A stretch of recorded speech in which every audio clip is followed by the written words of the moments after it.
फिर ये फैंग चिल्लाता हुआ ग्रीन फ्लेम के गोले की तरह काफी रफ्तार से नीचे आ रहा होता है। ये फैंग को हेवन फॉल स्ट्राइक से गिरता देखकर सभी स्केलेटन चौंकते हुए उसे देख रहे होते हैं। फेंग जो भी वैसे ही ऊपर हैरानी से चौंककर उसे देख रहा होता है। तभी अचानक ये फैंग एक मिसाइल की तरह उन सभी पर गिरता है तो वहाँ नीचे एक ब्लास्ट होता है तो सभी स्केलेटन पीछे उड़ जाते हैं। आसपास गिरे बाकी सभी स्केलेटन भी उसकी वजह से मारे जाते हैं। फिर सामने फैंग जो नीचे गिरा होता है। ये देखकर ये फैंग एक पल के लिए हताश हो जाता है। ये फैंग इस अटैक की वजह से थका हुआ वहीं खड़ा होकर जोर जोर से सांस ले रहा होता है। फिर ये फैंग ने उसकी तरफ देखते हुए कहा, तुम्हारी स्ट्रेंथ वाकई बहुत ज्यादा है, लेकिन ये फैंग मुझे अपने स्वाभिमान पर गर्व है जो मुझे पराजित होने से रोकता है। फिर ये फैंग ने ऊपर की तरफ देखते हुए कहा, जल्दी मेडिकल टीम को बुलाओ, मेरी किसी की जान लेने की कोई इच्छा नहीं है। तभी ऊपर चैन किंगशान ग्लास को पीटकर कुछ कह रहे होते हैं। वहाँ लू हु और बाई शियाओ चैन दोनों सीरियस खड़े होते हैं। ये देखकर ये फैंग सोचता है, इनके चेहरों के भाव अजीब हैं। विनर को यूजुअली ऐसे भाव देखने को नहीं मिलते हैं। फिर ये फैंग हैरान होते हुए फैंग ज्यू के स्केलेटन के करीब जाकर उसे ध्यान से देखता है। उसे हिलाता है तो फैंग ज्यू के स्केलेटन का सर अलग हो जाता है। ये देखकर ये फैंग ने डरते हुए चिल्लाया,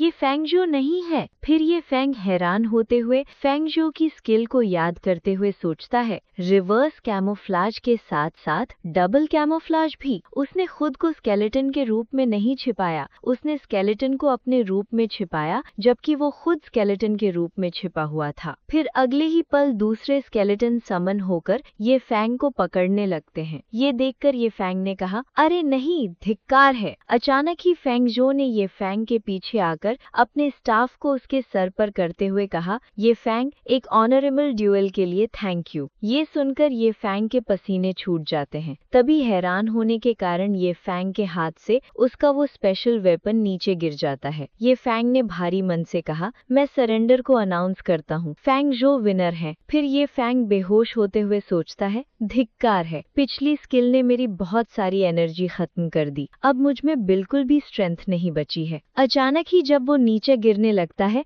तभी एक स्केलेटन उसे पकड़कर गिरने से बचा लेता है। ये देखकर ये फैंग ने फैंग झो को देखते हुए कहा, इसके लिए थैंक यू। तभी फैंग झो ने मुस्कुराते हुए कहा, इसका जिक्र मत करो, इसे लूजर वाले के प्रति एक प्रकार की दया समझो। फिर दो स्केलेटन स्ट्रेचर में ये फैंग को लेकर जाने लगते हैं। तभी ये फैंग ने स्ट्रेचर पर पड़े पड़े चिल्लाया, तुम कमीने, फेलियर तो और भी स्ट्रांग बनने की प्रेरणा देता है, बस थोड़ा वेट करो, जैसा करोगे वैसा ही पाओगे, तब मैं तुम्हें दिखाऊंगा। तभी फैंग झो ने अपनी स्टिक को गायब करते हुए कहा, मैं तो बस मजाक कर रहा था, क्या इतनी सारी भावनाओं की वाकई जरूरत है। उतने में ही चैन किंगशान और लू हु पीछे से आ रहे होते हैं। चैन किंगशान ने आते हुए कहा, हालांकि मैं इसे स्वीकार करने में हिचकिचा रहा हूँ, लेकिन मेरे कलीग फैंग झो की कॉम्बैट एबिलिटी मेरी सभी एक्सपेक्टेशन से कहीं अधिक थी। ये सुनकर फैंग झो ने पीछे मुड़कर कहा, चैन किंगशान। फिर चैन किंगशान ने शाबाशी देते हुए कहा, तुम्हारी इन गंदी मेथड से तुम फ्यूचर में इनएविटेबली से टैक्टिक के मास्टर बन जाओगे। ये सुनकर फैंग झो ने कहा, मुझे ऐसा क्यों लग रहा है कि आपके वर्ड्स कॉम्प्लीमेंट जैसा नहीं लग रहा है। तभी लू हु ने हैरान होते हुए कहा, फैंग झो, क्या वो शील्ड स्पेल जो तुमने अभी अभी इस्तेमाल किया है, क्या वो एक नई स्किल है जो तुमने खुद बनाई है। फैंग झो हिचकिचाते हुए कहता है, हाँ लू हु। फिर फैंग झो ने शील्ड और जेवलिन को समन करते हुए कहा,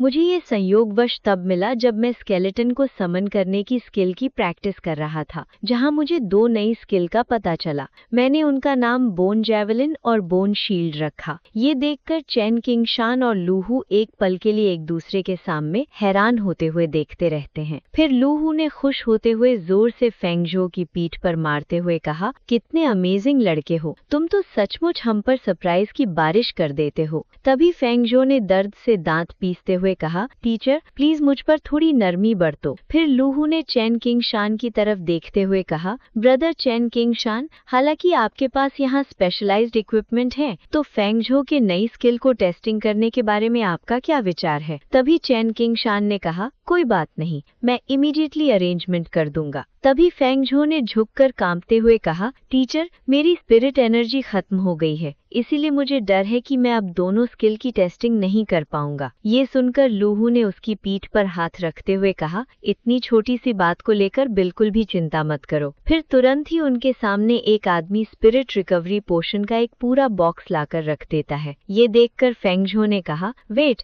क्या तुम यहाँ बियर के डिब्बे लेकर आए हो? तभी लूहू ने मजाक उड़ाते हुए कहा, यस, इसे सीधे बॉटल से ही ड्रिंक करो। फिर फेंगझो इसे एक ही झटके में एक बॉटल निकालकर तुरंत ही खत्म कर देता है। ये देखकर लूहू ने कहा, मैंने पहली बार किसी को स्पिरिट रिकवरी पोशन को पानी की तरह देखा है। फिर फेंगझो पोशन पीकर एकदम हेल्दी हो जाता है। उतने में ही वो डमी रोबोट भी नीचे ले आते हैं। तभी लूहू ने फेंगझो से कहा, तैयार रहो, हम अब टेस्टिंग शुरू करेंगे। तभी डमी रोबोट के पास खड़े लड़के ने कहा, डमी तैयार है। फिर फेंगझो ने कहा, मैंने अपनी एनर्जी पूरी तरह से रिकवर कर ली है। तभी लूहू ने डमी रोबोट को देखते हुए कहा, ठीक वैसे ही जैसे तुमने लाइव कॉम्बैट लेसन में किया था, वैसे ही अपनी स्किल का यूज करके इस पर अटैक करो। फेंगझो को शांत होते हुए कहा, हाँ ठीक है। फिर फेंगझो ने सबसे पहले बोन जैवलिन को यूज करने के लिए समन करता है। उस वक्त फेंगझो देखने में बहुत ही बैड एस लग रहा होता है। अगले ही पल बोन जैवलिन से फुल पावर के साथ डमी पर अटैक कर देता है। उसका अटैक फोर्स देखकर लूहू ने चिल्लाया,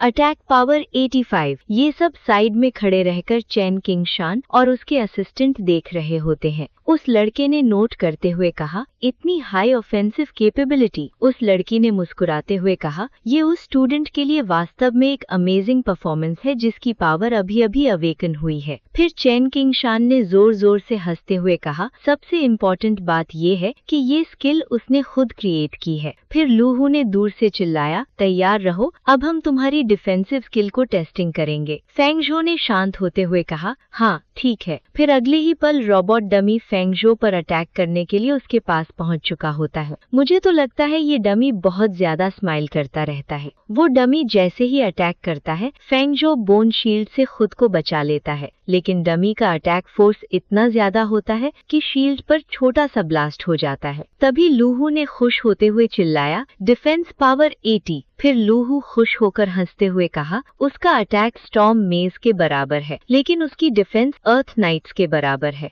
पीछे बैठकर चैन किंगशान सब कुछ नोट कर रहा होता है। फिर लूहू ने फेंगझो के पास जाकर फिर से उसे पीठ पर जोर से मारते हुए कहा, फेंगझो, तुम सचमुच एक नेक्रोमैंसर बनने के लिए ही पैदा हुए हो। तभी फेंगझो फिर से दयनीय हालत में पहुंच जाता है। तभी फेंगझो ने दर्द में हकलाया, टीचर, क्या आप मुझे मारना बंद कर सकते हैं? फिर फेंगझो ने धीरे से फुसफुसाया, दूसरे सोचेंगे कि आप मेरी हड्डियां तोड़ना चाहते हैं। फिर चैन किंगशान ने अपना चश्मा ठीक करते हुए कहा, कलीग फेंगझो, आपके द्वारा क्रिएटेड स्किल एक्सीलेंट है। मैं तुम्हें सलाह देता हूं कि तुम उन्हें स्किल डेटाबेस में रजिस्टर करो। फेंगझो हैरान होते हुए कहता है, स्किल डेटाबेस? फिर फेंगझो सोचता है, जिसे स्किल डेटाबेस के नाम से जाना जाता है, वो फेडरेशन द्वारा स्टैब्लिश्ड एक स्किल कलेक्शन सेंटर है, जहां हर कोई कंट्रीब्यूशन पॉइंट प्राप्त करके स्किल ले सकता है। फिर चैन किंगशान ने थम्स अप का इशारा करते हुए कहा, हमारी रिसर्च डिवीजन के भीतर फेडरेशन स्किल डेटाबेस की एक ब्रांच है,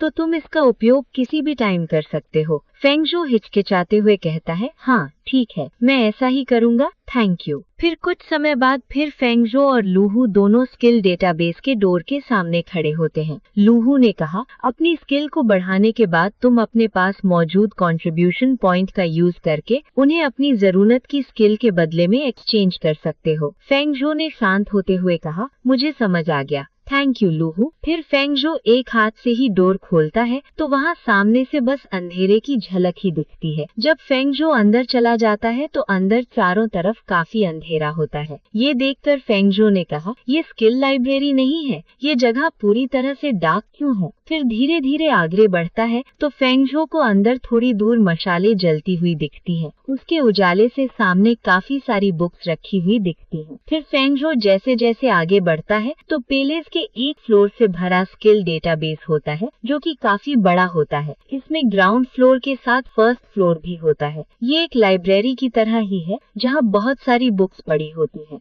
फिर फेंगझो स्किल डेटाबेस को पूरा देखते हुए फुसफुसाता है, फेडरेशन स्किल डेटाबेस के एक्सपेक्टेड रिजल्ट के अनुसार ही फिर फेंगजो एक रैंक में रखी बुक्स को देखते हुए कहता है, मुझे यहाँ वो सभी स्किल मिल सकती हैं जिसके बारे में मुझे पता है। फिर फेंगजो एक पर्पल कोर के पास जाकर उस पर हाथ रखता है तो उस पर्पल कोर के आसपास हल्की हल्की पर्पल लाइट घूमने लगती है। उससे वो अपनी स्किल को रजिस्टर कर देता है। फिर सिस्टम नोटिफिकेशन आता है, बोन जेवलिन और बोन शील्ड को न्यू स्किल के रूप में सक्सेसफुली रजिस्टर किया गया है, जिसके लिए 200 कंट्रीब्यूशन पॉइंट का रिवॉर्ड दिया गया है। दूसरा सिस्टम नोटिफिकेशन आता है, न्यू स्किल के क्रिएटर के रूप में तुम्हें इन स्किल के लिए बाद में प्राप्त होने वाले एक्सचेंज इनकम का 50% पर्सनल इनकम के रूप में मिलेगा। ये देखकर फेंगजो ने कहा, वंडरफुल, मुझे कंटिन्यूअस इनकम प्राप्त होगी। फिर फेंगजो खड़े रहकर बुक्स को देखते हुए कहता है, मुझे हमेशा स्किल डेटाबेस में एंटर करने का मौका नहीं मिलता, इसीलिए मैं कुछ स्किल प्राप्त किए बिना नहीं जा सकता। फिर फेंगजो एक बुक शेल्फ से एक बुक निकालता है, तब उस बुक पर लिखा नाम ग्रीन लाइट से ग्लो करने लगता है। उस बुक को पकड़कर बाहर निकलते ही वो बुक ग्रीन फ्लेम से जलने लगती है।